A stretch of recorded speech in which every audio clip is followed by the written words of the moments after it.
In this video, we are discussing second law of thermodynamics. पहले हमने first law of thermodynamics discuss किया था और उसकी एप्लीकेशंस डिस्कस की थी, 4 एप्लीकेशंस। अब हम सेकंड लॉ थर्मोडायनेमिक्स का डिस्कस कर रहे हैं। जो सेकंड लॉ ऑफ थर्मोडायनेमिक्स है, इसको डिस्कस करने से पहले मैं कुछ डेफिनेशंस को यहाँ पे डिस्कस कर रहा हूँ, और इन डेफिनेशंस को डिस्कस करने का मकसद ये है कि बाद में मैं इन टर्म्स को यूज़ करूँगा। ठीक, तो इनका मतलब लाजमी अंडरस्टूड है कि सबको पता होगा। सबसे पहले डेफिनेशन हो गई हीट इंजन। कोई भी ऐसी मशीन जो कि हीट एनर्जी को मैकेनिकल वर्क में अगर कन्वर्ट कर रही है तो हम उसे हीट इंजन कह रहे हैं। एक ऐसी मशीन जो कि हीट को वर्क में कन्वर्ट करे तो वो हमारे लिए हीट इंजन है। उसके बाद हम बात कर रहे हैं सोर्स की। सोर्स या एक और हम कह सकते हैं हॉट रिजर्वायर, दोनों का मतलब एक ही है। वो बॉडी जिसका टेम्परेचर बहुत ज़्यादा हाई है या वो बॉडी जो कि हीट एनर्जी प्रोवाइड करे हीट इंजन को, उसे हम सोर्स कह रहे हैं। एक ऐसी बॉडी जो कि सोर्स को, एक ऐसी बॉडी जो कि हीट इंजन प्रोवाइड कर रही है हीट इंजन को, उसे हम क्या कह रहे हैं? सोर्स। या एक ऐसी बॉडी जो कि हॉट रिजर्वायर है। रिजर्वायर कहते हैं ज़ख़ीरे को, जिसके पास बहुत ज़्यादा हीट एनर्जी मौजूद है। एक ऐसी बॉडी जिसका टेम्परेचर बहुत ज़्यादा हाई है, वो भी हमारे लिए हॉट रिजर्वायर है। या वो बॉडी जो कि हीट इंजन को हीट प्रोवाइड कर रही है, हीट एनर्जी, उसे हम सोर्स कह रहे हैं। इसी तरीके से एक चीज़ है सिंक। एक ऐसी बॉडी जो कि हीट इंजन से रिजेक्ट होने वाली हीट एनर्जी को एब्जॉर्ब करे, उसे हम क्या कह रहे हैं? सिंक या कोल्ड रिजर्वायर। तो जाहिर सी बात है कि कोल्ड रिजर्वायर का टेम्परेचर हमेशा लाजमी कम होगा as compared to hot reservoir और source. So source is always at high temperature and sink is always at low temperature. It is basically a cold reservoir. ये एक ज़ख़ीरा है कोल्ड रिजर्वायर का, यहाँ पे कोल्ड मौजूद है। Now we are discussing second law of thermodynamics. इसकी दो स्टेटमेंट्स हैं, एक लॉर्ड केल्विन स्टेटमेंट और एक क्लॉसियस स्टेटमेंट। जो केल्विन स्टेटमेंट है वो बेसिकली ये है कि it is impossible to construct heat engine operating in a cycle. ये हमारे लिए नामुमकिन है, ये हमारे लिए पॉसिबल ही नहीं है कि हम हीट इंजन को कंस्ट्रक्ट कर सकें जो कि साइकिल में वर्क करे। साइकिल में वर्क करने का मकसद क्या है?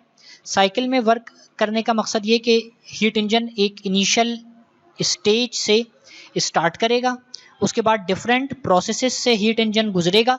डिफरेंट प्रोसेसेस का मतलब है डिफरेंट प्रोसेसेस जो हमने फर्स्ट लॉ ऑफ थर्मोडायनेमिक्स की एप्लीकेशंस में डिस्कस किए हैं, वो प्रोसेसेस में से कोई सा भी प्रोसेस हीट इंजन फॉलो कर सकता है। उसके बाद फॉर सोल पर्पस, यानी कि किसी भी मकसद के लिए हम उस हीट इंजन को इस्तेमाल कर रहे हैं, एक मकसद के लिए। सोल पर्पस का मतलब होता है एक वाहिद मकसद, converting heat entirely into mechanical work. ये ऐसा पॉसिबल ही नहीं है कि एक हीट इंजन जो कि साइकिल में वर्क करे किसी एक मकसद के लिए, कि वो सारी की सारी हीट इंटायरली, यानी कि सारी की सारी हीट को मैकेनिकल वर्क में कन्वर्ट करे without rejecting a part of heat to sink. Simple सा मकसद ये है, सिंपल सा मतलब ये है कि एक हीट इंजन जो कि किसी एक मकसद सोल पर्पस के लिए हमने डिज़ाइन किया है, वो सारी की सारी हीट को मैकेनिकल वर्क में कन्वर्ट करे without rejecting heat to sink, और कोई भी हीट सिंक में रिजेक्ट ना करे। ये पॉसिबल नहीं है, ये इम्पॉसिबल है। इसका मकसद ये है कि जब भी मैं हीट इंजन कंस्ट्रक्ट करूँगा, क्रिएट करूँगा और उसे साइक्लिक प्रोसेस में किसी भी मकसद के लिए ऑपरेट करवाऊँगा, तो वो लाजमी कुछ ना कुछ हीट सिंक में रिजेक्ट करेगा। ऐसा पॉसिबल ही नहीं है कि वो सारी की सारी हीट वर्क में कन्वर्ट कर दे और कोई भी हीट सिंक को रिजेक्ट ना करे। This is not possible, this is impossible. So heat engine लाजमी कुछ ना कुछ हीट सिंक को रिजेक्ट करेगा। ये हमारे पास लॉर्ड केल्विन की स्टेटमेंट है। इसी स्टेटमेंट की रोशनी में मैंने एक डायग्राम ड्रॉ कर ली है। ये मेरे पास ऊपर जो डायग्राम का पोर्शन है, ये बेसिकली सोर्स है। इसके पास Q1 अमाउंट ऑफ हीट है which is an input for this heat engine. The temperature of source is T1। ये मेरा हीट इंजन है जो सर्किल से मैंने रिप्रेजेंट किया है। जब ये हीट इंजन वर्क करेगा और सोर्स से हीट को एब्जॉर्ब करेगा, हमारे लिए कुछ मैकेनिकल वर्क परफॉर्म करेगा, तो लाजमी है कि ये कुछ ना कुछ हीट सिंक में रिजेक्ट करे। सिंक का टेम्परेचर T2 है और जो अमाउंट ऑफ हीट सिंक में रिजेक्ट होके आ रही है वो Q2 है। तो बेसिकली Q1 हीट हमने अपने इंजन को प्रोवाइड की है, Q2 इसने सिंक को रिजेक्ट कर दी, तो बेसिकली जो वर्क डन हमें मिलेगा वो क्या होगा, इन दोनों का difference, which is equals Q1 minus Q2। आप इस बात को इस तरीके से भी समझ सकते हैं कि अगर 10 जूल हीट या 10 जूल Q1 मैंने इंजन को प्रोवाइड किया अपने और उसने 4 जूल सिंक में रिजेक्ट कर दिया है, सो यहाँ पे वर्क डन मुझे कितना मिलेगा, 6, विच इज इक्वल्स 10 माइनस 4। यानी कि जो हीट सोर्स के पास है, विच इज इन केस अगर 4 जूल है, 4 जूल हीट सोर्स के पास है, तो इस तरीके से जो Q1 माइनस Q2 यानी कि डिफरेंस होगा वो हमेशा वर्क डन होगा, और यही वर्क डन मेरे लिए आउटपुट है। एक और बात कि T1 must be greater then T2। जो भी heat Q1 amount engine absorb करेगा, Q2 सिंक में रिजेक्ट करेगा, तो उन दोनों का जो डिफरेंस है which is Q1 minus Q2 वो मुझे वर्क डन की फॉर्म में, W की फॉर्म में मिल जाएगा। एरो की पोजीशंस आप लोगों ने ध्यान रखना है कि Q1 अमाउंट ऑफ हीट जो है वो इंजन में जा रही है, इंजन जो है वो W वर्क परफॉर्म कर रहा है विच इज आउटवर्ड, यानी कि मुझे बाहर की तरफ वर्क डन मिल रहा है, और Q2 सिंक में रिजेक्ट हो रहा है। इस डायग्राम और इस स्टेटमेंट को समझने के बाद मैं एक कमेंट कर सकता हूं कि देयर आर नो परफेक्ट और आइडियल हीट इंजन। कभी भी मुझे परफेक्ट या आइडियल हीट इंजन नहीं मिलेगा, हमेशा मेरे पास कुछ ना कुछ अमाउंट रिजेक्ट हो रही होगी। जो सेकंड स्टेटमेंट है वो क्लॉसेज स्टेटमेंट है। वो ये कहता है कि it is impossible to flow heat from sink to source without expenditure of energy. जो हीट का नेचुरल फ्लो है वो आप सबको पता है कि हमेशा हॉट बॉडी से कोल्ड बॉडी की तरफ है। हॉट बॉडी अगर मेरे लिए सोर्स है तो कोल्ड बॉडी हमेशा मेरे लिए सिंक है। यानी कि heat by itself, by nature हमेशा फ्लो करेगी from source to sink. Heat का जो नेचुरल फ्लो है वो हमेशा सोर्स टू सिंक है। अगर मैं चाहूँ कि हीट का फ्लो ये ना हो बल्कि हीट फ्लो करे फ्रॉम सिंक टू सोर्स, तो मुझे लाजमी बाहर से एनर्जी प्रोवाइड करनी पड़ेगी। मुझे at the expense of external energy heat flow कर सकती है सिंक टू सोर्स। यानी कि जब तक मैं बाहर से एनर्जी प्रोवाइड नहीं करूँगा विदाउट एक्सपेंडिचर ऑफ एनर्जी, अगर मैं बाहर से एनर्जी प्रोवाइड नहीं करता तो ये इम्पॉसिबल है कि हीट सिंक से सोर्स की तरफ मूव करे। अगर मैं चाहता हूं कि हीट सिंक से सोर्स की तरफ मूव करे तो मुझे लाजमी बाहर से कुछ ना कुछ अमाउंट ऑफ एनर्जी प्रोवाइड करनी पड़ेगी। इस बात को आप इस तरीके से भी देख सकते हैं कि जो आपके घरों में रेफ्रिजरेटर वर्क कर रहे हैं उनमें जो रेफ्रिजरेटर का इनसाइड है वो हमेशा कोल्ड है, और जो सराउंडिंग है यानी कि आपका कमरा जिसमें आपका रेफ्रिजरेटर मौजूद है वो सोर्स है, because it is at higher temperature. तो आप जब तक एक्सटर्नल एनर्जी प्रोवाइड कर रहे हैं, एक्सटर्नल एनर्जी क्या है, इलेक्ट्रिकल एनर्जी रेफ्रिजरेटर के केस में, अगर आप एक्सटर्नल एनर्जी प्रोवाइड ना करें, बाहर से लाइट ऑफ कर दें, फ्रिज का कनेक्शन ख़त्म कर दें, तो फ्रिज बाय इटसेल्फ कभी भी हीट को अंदर से बाहर कमरे में रिजेक्ट नहीं करेगा। रेफ्रिजरेटर की जो वर्किंग है वो डिपेंड करेगी एक्सटर्नल एनर्जी पे। At the cause of external energy और इलेक्ट्रिकल एनर्जी, अगर बाहर की इलेक्ट्रिकल एनर्जी ना हो तो रेफ्रिजरेटर कभी भी वर्क नहीं करेगा, हीट का फ्लो सिंक से सोर्स की तरफ नहीं होगा, ये पॉसिबल नहीं है। इसको देखते हुए अगर मैं डायग्राम ड्रॉ करूं तो ये Q1 सोर्स है जिसे मैं अपना कमरा कह दूं, यहाँ पे आप लोग रेफ्रिजरेटर लिख लें। जैसे यहाँ पे मैंने हीट इंजन लिखा था तो यहाँ पे ये जो सर्किल है, ये जो डायग्राम आपको नज़र आ रही है बेसिकली रेफ्रिजरेटर है, तो यहाँ पे आपको रेफ्रिजरेटर लिखना है। ये सिंक Q2 है, यहाँ पे एरो की डायरेक्शन इस डायग्राम से डिफरेंट है, आप कंपेयर भी कर सकते हैं। यहाँ पे मेरी ख्वाहिश ये है कि हीट का फ्लो Q2 से Q1 की तरफ हो, यहाँ पे आपने रेफ्रिजरेटर लिखना है, यानी कि Q2 से हीट Q1 की तरफ जाए, सिंक से सोर्स की तरफ जाए, तो मुझे बाहर से वर्क डन करवाना पड़ रहा है, मुझे बाहर से एक्सटर्नल एनर्जी प्रोवाइड करनी पड़ रही है वर्क डन करने के लिए। And again this equals Q1 minus Q2 because Q1 is a large number, Q2 is a small number, so W in this case also equals Q1 minus Q2, but in this case the direction of arrow is opposite as compared to this one, because I need to provide external energy from outside in order to flow heat from sink to source. The directions of arrow in these two diagrams are completely different. One is representing heat engine as written here, you will write here refrigerator and this diagram represents working of refrigerator. So अगर इसी diagram पे भी मैं comment करना चाहूँ तो मैं लिख सकता हूँ there are no perfect and ideal refrigerators. I must provide heat energy from outside, that is external energy. In case of refrigerator, it is electrical energy for working. If I will not provide external energy, electrical energy to refrigerator, it will not work. So ideal refrigerator and ideal perfect refrigerators are not exist similarly in the case of heat engines. एक और चीज है कि ये दोनों statements kelvin और क्लॉसिस देखने में ऐसी लगती हैं कि ये दोनों सेम नहीं हैं. These are two different statements. But we do believe that if one statement is right or correct, that is Kelvin, so Clause's statement will be also right. अगर एक स्टेटमेंट केल्विन की सही है तो क्लॉसेस की statement भी सही है, और अगर केल्विन की स्टेटमेंट गलत है तो क्लॉसेस की स्टेटमेंट भी गलत है.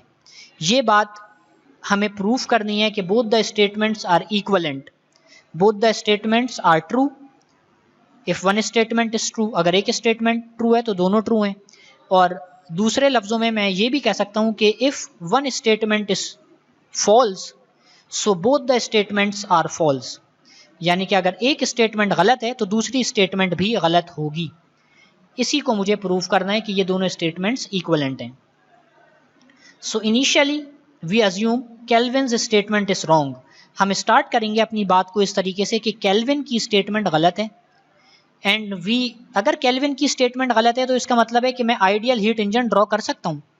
अगर केल्विन की स्टेटमेंट गलत है तो केल्विन का स्टेटमेंट तो सिंपल सा यही है कि आइडियल और परफेक्ट हीट इंजन एग्जिस्ट नहीं करते. लेकिन अगर मैं ये कहता हूँ कि केल्विन का स्टेटमेंट गलत है तो इसका मतलब है कि आइडियल इंजन एग्जिस्ट करते हैं, परफेक्ट हीट इंजन एग्जिस्ट करते हैं. अगर आइडियल हीट इंजन या परफेक्ट हीट इंजन एग्जिस्ट करते हैं तो इसका मतलब ये है कि मैं सारी की सारी हीट Q1 को अगर प्रोवाइड कर दूं अपने हीट इंजन को तो मुझे सारी की सारी हीट वर्क डन की फॉर्म में मिल जाएगी, कोई भी लॉस नहीं होगा. यानी कि सिंक में कोई भी अमाउंट ऑफ हीट रिजेक्ट नहीं होगी. W सारा का सारा Q1 के इक्वल होगा. उसके बाद मैं अपने इसी हीट इंजन को रेफ्रिजरेटर के साथ कनेक्ट कर रहा हूँ. इस डायग्राम को समझना बहुत ज़्यादा ज़रूरी है. ये हमारा सोर्स है विच इज़ Q1, ये आइडियल हीट इंजन है, और W यहाँ पे किसके इक्वल है, Q1 के इक्वल है. No sink for heat engine. जैसा मैंने शुरू में कहा कि ये एक आइडियल हीट इंजन है तो इसका मतलब ये है कि जितनी भी हीट ये Q1 सोर्स से एब्जॉर्ब कर रहा है ये सारी की सारी वर्क डन में उसे कन्वर्ट कर रहा है. There is no rejection of heat to sink. अगर आइडियल हीट इंजन है तो स्टेटमेंट केल्विन की आपको याद होगी कि आइडियल हीट इंजन कभी भी हीट रिजेक्ट नहीं कर सकता. तो अगर वो रिजेक्ट नहीं करेगा तो सिंक बनाने की यहाँ पे ज़रूरत नहीं है. इस आइडियल हीट इंजन को मैंने कनेक्ट कर दिया रेफ्रिजरेटर के साथ, तो जाहिर सी बात है कि ये W इक्वल्स Q1 हीट अब रेफ्रिजरेटर की तरफ जा रही है. ये रेफ्रिजरेटर है मेरा, और रेफ्रिजरेटर के पास जो सिंक मौजूद है उसकी हीट कितनी है, लाजमी Q2, और वो इस डायरेक्शन में मूव कर रही है. This is sink for refrigerator, this is source for heat engine. Okay, अब अगर आप गौर करें तो जो हीट वापस रेफ्रिजरेटर इस सोर्स को प्रोवाइड कर रहा है, क्योंकि अब ये heat engine, ideal heat engine और आइडियल रेफ्रिजरेटर आपस में कनेक्ट हो गए, तो ये हीट इंजन क्योंकि Q2 अमाउंट यहाँ से आ रही है और Q1 अमाउंट यहाँ से आ रही है, एरो के डायरेक्शंस को समझना ज़रूरी है. तो वापस हीट कितनी आ रही है, Q1 प्लस Q2. यानी कि ये जो मेरा हीट इंजन है ये सिंक के बगैर अगर एक रेफ्रिजरेटर के साथ कनेक्ट हो रहा है तो कितनी हीट इसे वापस मिल रही है, Q1 Q2. It is clear that Q1 amount of heat converted into mechanical work. जो कि हीट इंजन का बुनियादी मकसद है वो यही है कि वो कोई भी हीट रिजेक्ट ना करे बल्कि सारी की सारी हीट से वर्क परफॉर्म करे. अगर इस हीट को यूटिलाइज कर रहे हैं रेफ्रिजरेटर और Q2 अमाउंट सिंक से भी वो एब्जॉर्ब कर रहा है, तो टोटल एनर्जी ट्रांसफ़र जो सोर्स की तरफ हो रही है वो कितनी है, Q1 प्लस Q2.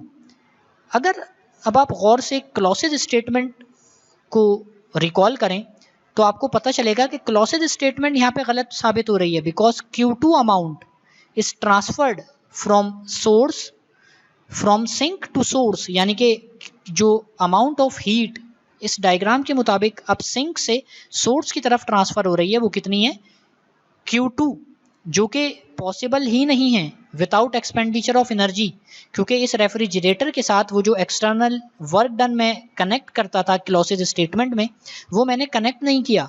उसको कनेक्ट किए बगैर, यानी कि एक्सटर्नल एनर्जी इस रेफ्रिजरेटर को प्रोवाइड किए बगैर, जो कि क्लॉसेज स्टेटमेंट के मुताबिक लाजमी है, ये रेफ्रिजरेटर खुद से Q2 अमाउंट ऑफ हीट वापस सोर्स को ट्रांसफ़र कर रहा है और Q1 अमाउंट यहाँ से भी आ रही है।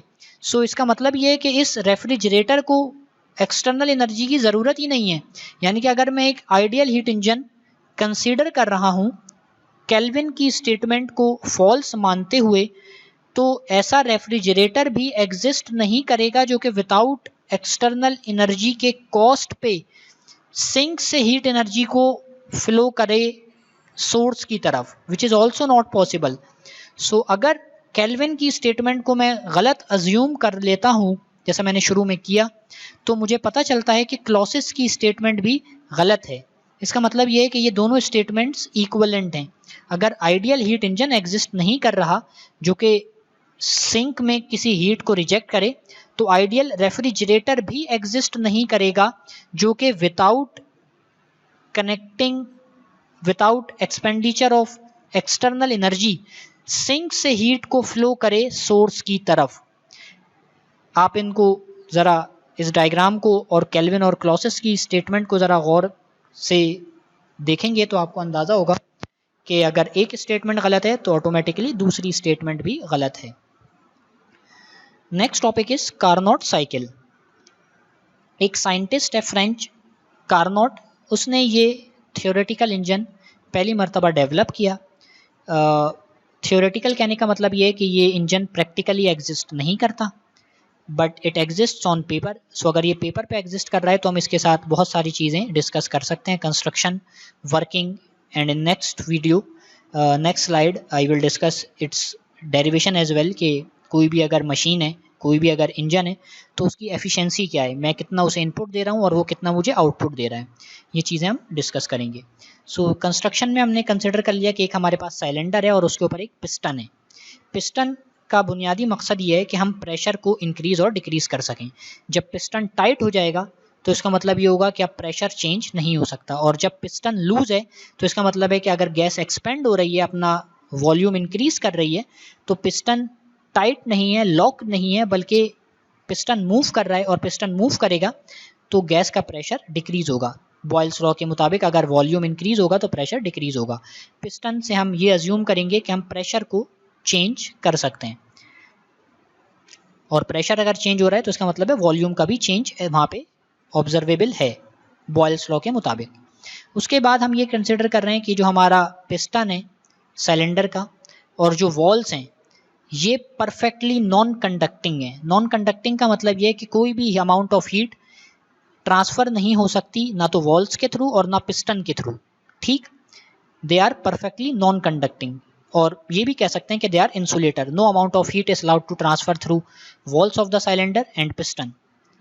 द नेक्स्ट इज बॉटम और बेस, कि जो बेस है नीचे का हिस्सा या जो बॉटम है सिलेंडर का, दे आर परफेक्टली कंडक्टिंग।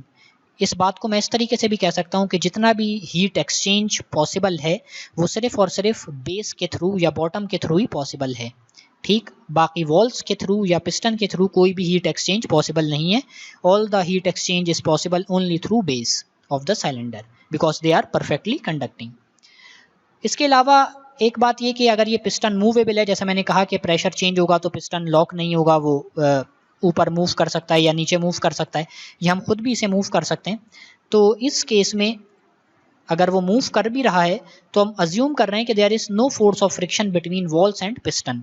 अपनी सिंप्लिसिटी के लिए कि कोई भी फ्रिक्शन की फोर्स यहाँ पे एग्जिस्ट नहीं कर रही between walls and piston.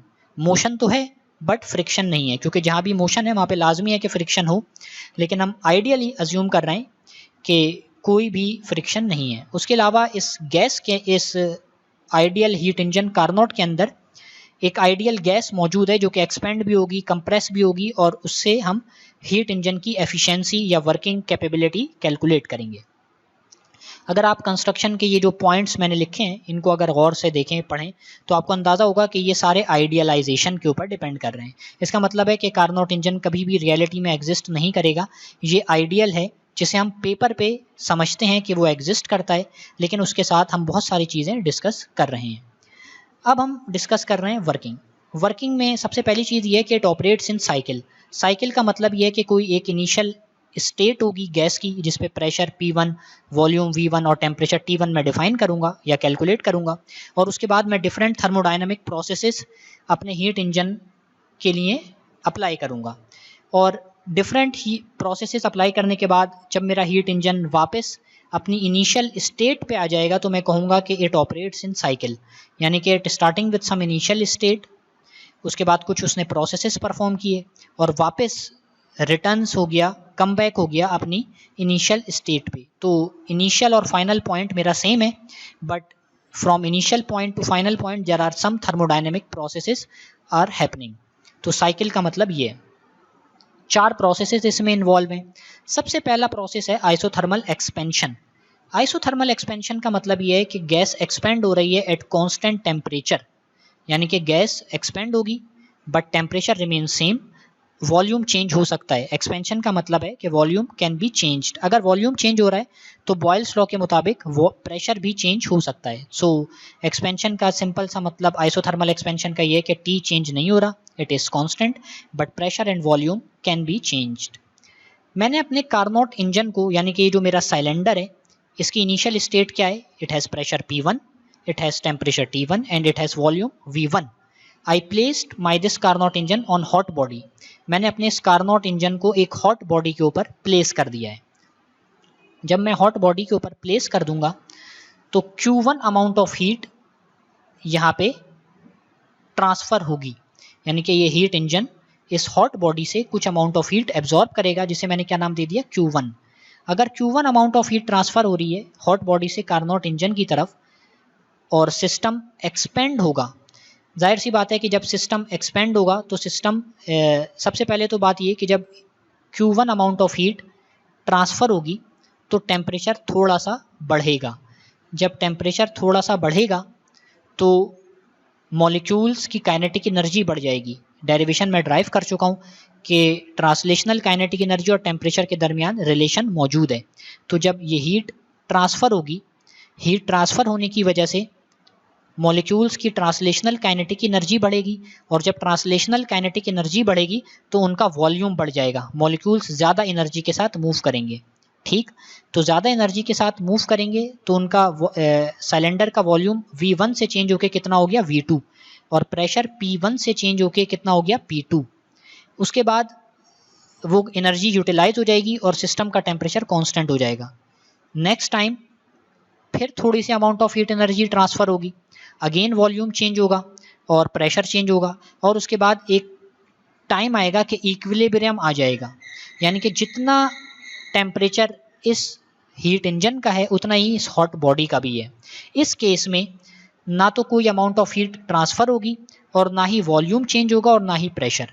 So basically एक सवाल जहन में जो आता है, जो मैंने एक्सप्लेन भी किया है कि अगर amount of heat Q1 transfer हो रही है तो टेम्परेचर यहाँ भी T1 है और यहाँ भी T1 है, ऐसा कैसे है? उसकी वजह यह है कि जो मॉलिक्यूल्स हैं वो उस ट्रांसलेशनल काइनेटिक एनर्जी को यूज़ करेंगे, बिकॉज टेम्परेचर चेंज होने का मतलब है ट्रांसलेशनल काइनेटिक एनर्जी का चेंज होना, और काइनेटिक एनर्जी के चेंज होने का मतलब ये है कि मॉलिक्यूल्स ज़्यादा एनर्जी से मूव करेंगे। ज़्यादा एनर्जी से मूव करेंगे तो वो ज़्यादा वॉल्यूम ऑक्यूपाई करेंगे, और इस तरीके से टेम्परेचर कांस्टेंट रहेगा इन दोनों डायग्राम्स में। It is T1 here, it is T1 here. और अगर वॉल्यूम चेंज हो रहा है तो इसका मतलब है प्रेशर भी चेंज होगा बॉयल्स लॉ के मुताबिक। सो इनिशियली प्रेशर P1 था, वॉल्यूम V1 था और टेम्परेचर T1 था। नेक्स्ट स्टेज में from A to B pressure कम हुआ है, प्रेशर P1 से कम होके P2 हो गया है। This point is higher in the graph P1 and this point P2 is lower in the graph, that means P1 must be greater than P2, and V1 जो है वो पहले कम था, पहले वॉल्यूम V1 था, बाद में वॉल्यूम V2 हो गया. So this point V1 is somewhere here on x-axis and V2 is somewhere here on x-axis. So V2 is greater than V1 and P1 is greater than P2. तो पहले pressure P1 था, बाद में pressure P2 हो गया. पहले volume V1 था, बाद में वॉल्यूम V2 हो गया. सो V2 is greater than V1 diagram में भी नजर आ रहा है. और अगर वॉल्यूम बढ़ा है तो प्रेशर लाजमी डिक्रीज होगा. और टेम्परेचर दोनों जगहों पे T1 है. Q1 अमाउंट ऑफ हीट मैंने सिस्टम को ट्रांसफर की है. ये पहला प्रोसेस है आइसोथर्मल एक्सपेंशन. हर प्रोसेस की मैं अलग अलग डायग्राम भी बना रहा हूँ कि हो क्या रहा है, और PV डायग्राम भी ड्रॉ कर रहा हूँ ताकि हम बाद में सारी PV डायग्राम्स को सम अप कर लें, क्योंकि 4 प्रोसेसेस मुझे इस तरीके से डिस्कस करने हैं.